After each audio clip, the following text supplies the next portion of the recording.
Hello dear friends, अस्सलाम वालेकुम। उम्मीद है सब दोस्त खैर खैरियत से होंगे। अल्लाह पाक सबको सलामत रखे।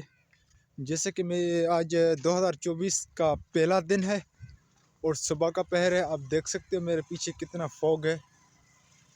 और मेरे चैनल का पहला वीडियो मैं अपलोड कर रहा हूँ।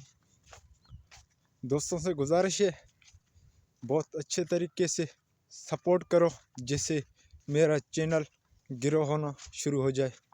और सब्सक्राइब करो, वीडियो को लाइक करो।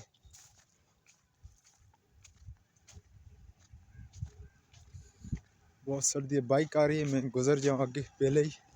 ये देख सकते हो आप कितना फॉग है, पीछे बाइक भी नज़र नहीं आ रहे हैं, इतनी सर्दी बढ़ गई है।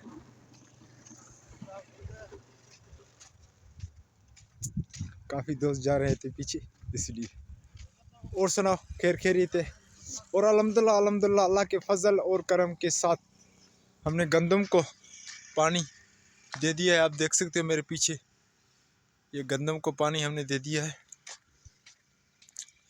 सर्दी आजकल बहुत बढ़ गई है और जनवरी 1 डे और 2024 आ चुका है और मैं ये वीडियो बना रहा हूँ और आप दोस्तों की खिदमत में हाजिर कर रहा हूँ। बराए मेहरबानी चैनल को सब्सक्राइब करें, वीडियो को लाइक करें और आगे शेयर करना ना भूलें। बेल आइकन को ऑन कर दें, जिससे हमारे नए आने वाली वीडियो आप तक पहुँच सके।